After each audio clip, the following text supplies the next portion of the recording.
राज्य उत्पादन शुल्क भरारी पथक क्रमांक 1 ठाणे यांनी मोठी कारवाई करत परराज्यातील 595 बॉक्स विदेशी मद्य वाहतूक करणारं वाहन जप्त केले।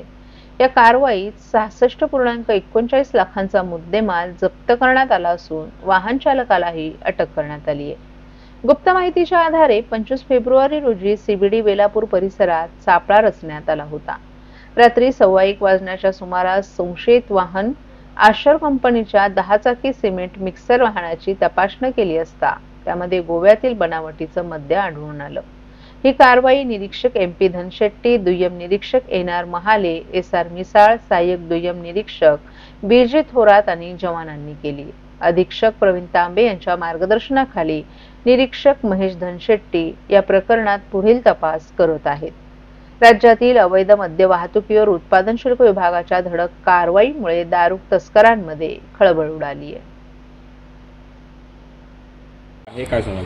राज्य उत्पादन शुल्क विभाग भरारी पथक क्रमांक 1 ठाणे याला बातमीदारामार्फत बातमी मिळाली होती की गोवा राज्यातील मद्य याची तस्करी करून ठाणे किंवा मुंबईच्या परिसरामध्ये येण्याची शक्यता आहे। त्यानुसार आम्ही रात्री सापळा लावला होता सीबीडी बेलापूर येथे।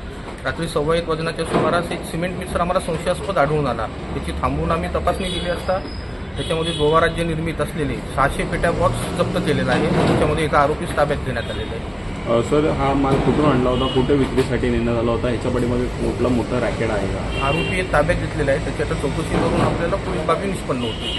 सर, होळी येत आहे, त्या अनुषंगाने मोठी कारवाई पाहिली जाते। होळीच्या अनुषंगाने मद्याची निर्मिती पण जास्त होते आणि त्याचं विक्री पण जास्त होते आणि याची किंमत तशी निम्म्यापेक्षा कमी असल्यामुळे ही तस्करी करण्याची शक्यता नाकारता येत नाही। सर, टोटल माल किती आहे आणि किती आरोपी आता आपण अटक केले आणि पुढे काय तपास चालू आहे का? गोवा रॅकेट असू शकते का? गोवा राज्य निर्मितीच्यामध्ये 600 बॉक्स आपण जप्त केलेले आहेत। एक आरोपीस ताब्यात घेतलेला आहे। आता याच्या पुढे 65 लाखाची मुद्देमाल किंमत आहे वाहनासह। आरोपीस ताब्यात त्याची चौकशी करून आपल्याला पुढील बाबी निष्पन्न होती।